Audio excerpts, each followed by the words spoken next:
Hello everyone, thank you for watching today. We'll be doing we're now going to be doing the trig derivative exercises that are relevant for midterm 2. That's parts of problem 1 and the entirety of problem 2 on worksheet 5. So let's get started with problem 1, part B. Compute the derivative of each of the functions below. Part B says f of x is equal to sine of x divided by x. And how do we actually compute this derivative? Well, any way you look at this thing, it's going to stay a quotient. There is no obvious way of using fancy algebra to actually reduce this fraction or make it anything but a fraction. So we have no choice but to use the quotient rule, which isn't the worst in this case. So quotient rule here. So what we're going to be doing is we're going to be taking f prime of x is equal to, this is just me plugging into the quotient rule, nothing beyond just plugging into a formula that I imagine you'll put on your cheat sheets. So sine of x, all of this prime, the derivative of sine of x, which is the numerator, times x, minus sine of x as is, numerator as is, times x prime.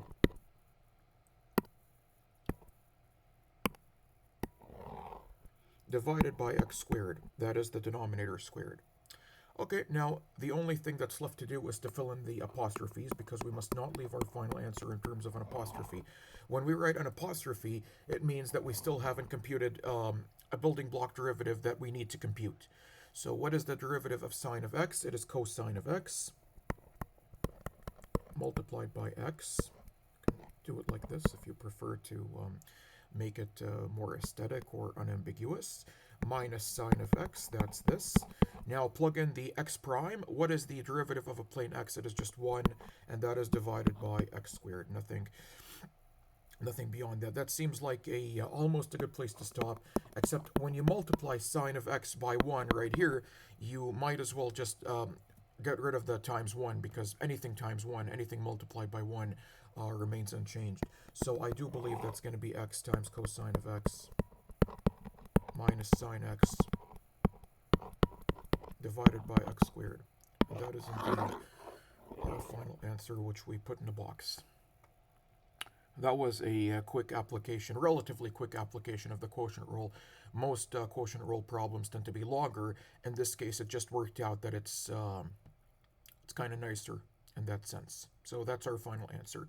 There is no obvious way to simplify this, so we might as well leave it like this. Okay, let's move on to the next relevant part of this problem 1. It's going to be computing the derivative of the third root of tan of x.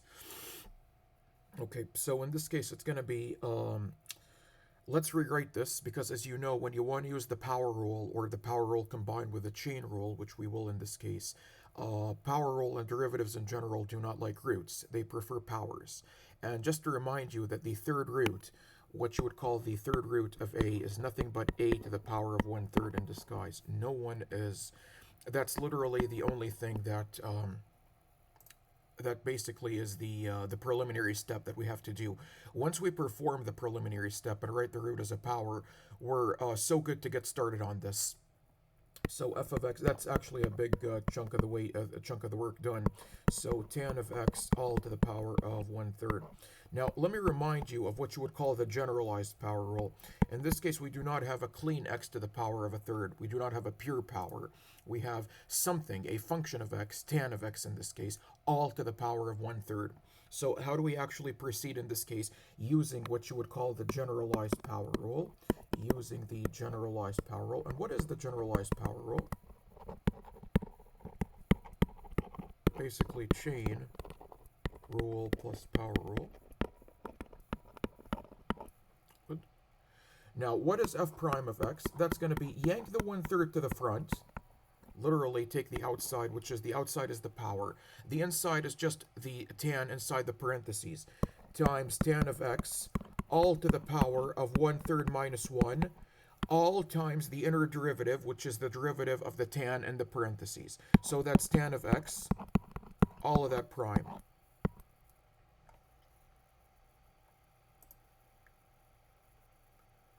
Now, what is f prime of x? Rats, f prime of x, it's going to be 1/3 tan of x all to the power of, what's 1/3 minus 1 in the exponent? That is nothing but negative 2/3, times the derivative of tan of x, which for that, it's just secant squared of x. You can consult your cheat sheet. You might as well put the derivatives, the trig derivatives on the worksheet, on the cheat sheet. So it's secant squared of x, like this. And just to remind you, this is a good reminder. We can actually stop right here and put it in a box.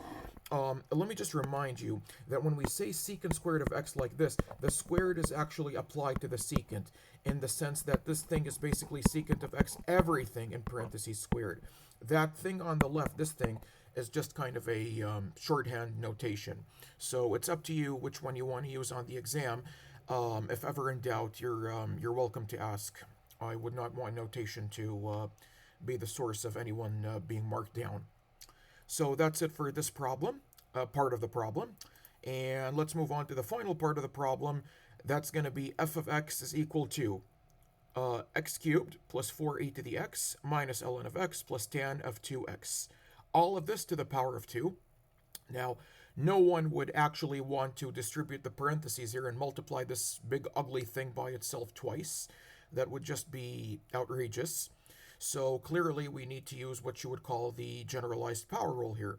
Instead of a pure power to the power of 2, we now have this thing, this long looking thing in parentheses, which is just basically 4 building blocks glued together, all to the power of 2.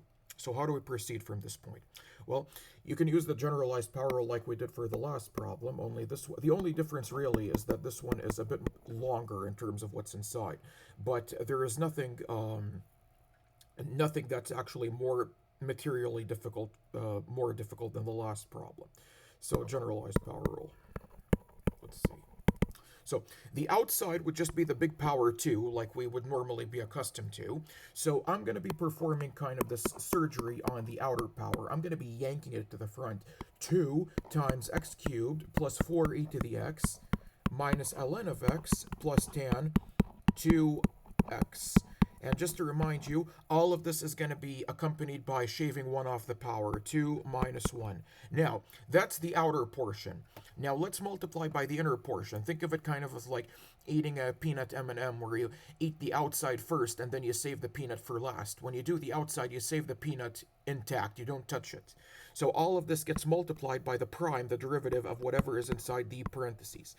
X cubed plus 4e to the x minus ln of x plus tan 2 of x, 2 times x, I should say, sorry, all of this prime. Okay, now we can simplify a few things first. One glaring thing that we want to simplify, this doesn't actually count as simplification. I would just call this arithmetic. When you have 2 minus 1, you just want to reduce it to 1, and anything to the power of 1 would stay as is. So we might as well just get rid of this kind of 2 minus 1 thingy, which is really redundant and just cluttering this. So f prime of x is going to be equal to 2 times x cubed plus 4e to the x minus ln x plus tan of 2x, like so. Power 1 means leave unchanged. We might as well not write the power 1. If you want to, you can, and that would certainly still receive full credit. And just best practices. Just best practices. Now the only thing that actually remains is the prime, the whole big apostrophe on the whole big thing inside the parentheses, which actually is not such a daunting task. You got 4 relatively simple building blocks that you can just take the derivatives of and put together. Remember the sum and difference rules. When you have the sum or a difference of a function that's a sum or difference of functions, and you want to derive it, you can just take the sum or difference of the building blocks as they appear here. So let's multiply by the thing that's in parentheses, the derivative of that thing, I should say. So what's the derivative of x cubed? That's a pure power. That's a quick application of the power rule. That's 3 times x to the power of 3 minus 1, which is 2. Then you got plus 4e to the x. What is the derivative of plus 4e to the x? The plus 4 is a multiplicative constant, so I got to lug it around and multiply by the derivative. What's the derivative of e to the x? I do believe that is a plain e to the x. That's the beauty of the number e. Now, what's the derivative of negative? In this case, the negative gets lugged around because it's attached to the ln. A multiplicative constant or a minus sign must be dragged around, and it's unavoidable. It's inescapable until we actually write our derivative. So it's going to be negative attached to the derivative of the ln. and that is the familiar reciprocal function, -1 over x. That's over and done with. Now in this case, the last building block is where we have to pay attention. It's not tan of a clean x, but tan of 2x. So the outside is the tan, and the inside is the 2x. So the derivative of the outside, I should say, is just secant squared of 2x with the inside as is. The 2x, the peanut in the M&M gets left intact. Sorry, that got away from me. I need a bit more room. And then you can just multiply this by 2. And that's over and done with. This seems like a very good place to stop and box our final answer. This would get you full credit on an exam if a similar problem with different numbers were to appear. And no one would expect anyone to actually simplify this on paper. This is more of a job for a computer if you want to simplify this. No one just don't bother trying to simplify something like this. Okay then, that's over and done with for problem 1 of worksheet 5. The remaining problem, which we'll now do, is problem 2. Okay, let's move on to problem 2. Find the equation of the tangent line to the curve or the function. Basically, the function is a curve in this case. When you graph it, it's going to be a curvy thing as opposed to a line. So just terminology, it doesn't change anything. F of x is equal to 4 cosine x minus sine of 3x, 3 times x, sorry, plus tan of x at the point where x equals 0. Okay, let me just point your attention to this because when we did this sort of problem, a similar problem last time without trig functions, we talked about the tangent line of basically a power function, a bunch of powers of x. In this case, I just want to point your attention to the fact that the tangent line, this appears in the common mistakes files that I've already uploaded. The expression tangent line is not the same as the tangent function, the tan, the tan function in trigonometry. They're two distinct creatures. So in this case, please do not get those mixed up. I'm not asking you to evaluate a tan or solve a trig equation with a tan. I am asking you to find the equation of a specific line. So let me just remind you, this is standard procedure when solving this type of problem. The equation of the tangent line can be given, for instance, I would recommend, you have two forms to choose from. I would recommend the point slope form, literally y minus y sub 0 is equal to m times x minus x sub 0. And this is actually pretty good, because this can be reduced to 3 fill-in-the-blanks. The clean x and the clean y without the subscripts, those are variables. Those are written as they are. That's just notation. This can be reduced, finding this can be reduced to 3 fill-in-the-blanks. You got this thing, the x sub 0, the y sub 0, that's kind of an order of ascending difficulty. I recommend doing it in this order. And last but not least, the m, which is the slope. Now, let's start with the x sub 0. You'll see why I usually do this sort of problem in this order. So in this case, you got x sub 0. What is the x sub 0? That's literally given to you in the problem. It says where x equals 0, so they were nice enough and logically to give you the x coordinate of the tangency, the point of tangency. So x sub 0 is equal to 0. That's one of 3. We can put a little check mark as kind of a checklist.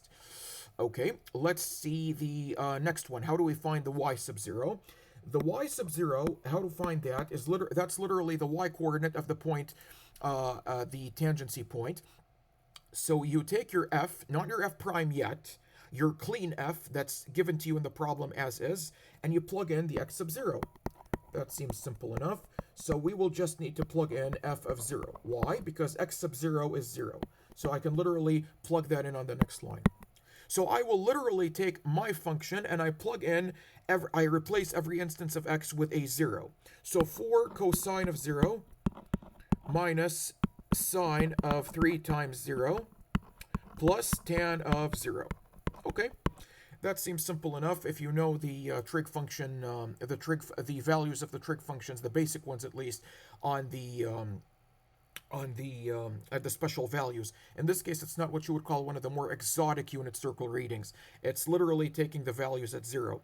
So cosine of 0 is 1, so 4 times 1 in this case, minus, this case, 3 times 0 is just 0, so negative sine of 0 is just 0, just to remind you, so negative sine of 0 is just 0, sorry, plus tan of 0 is 0. So I do believe 4 times 1 is 4, When you add and subtract zeros, that doesn't matter, doesn't change your result. 0 is neutral in that sense, so it's just 4. So y sub 0 will in fact evaluate to a clean, nice clean 4. That's over and done with.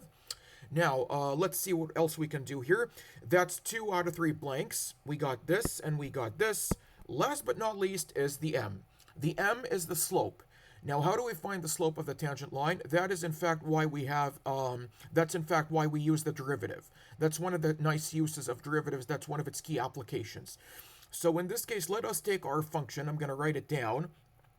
I'm gonna just write it down on the next line, just so I can derive it. So f of x is equal to 4 cosine of x. Excuse me, my 4 cosine x minus sine of 3x. 4 cosine x minus sine of 3x plus tan of x. Okay, so to find the slope m, to find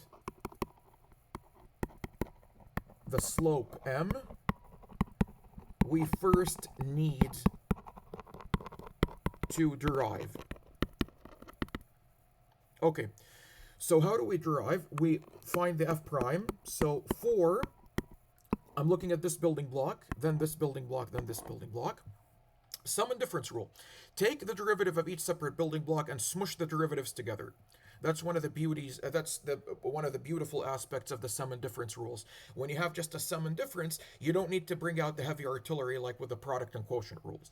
So 4 times cosine x, that's going to be 4 multiplied by negative sine of x, literally 4. You got to keep lugging it around because it's a multiplicative constant, and the derivative of cosine is negative sine. Now, for the next one, this little thing, the negative gets carried over, lugged around, so to speak, as is. So negative is attached.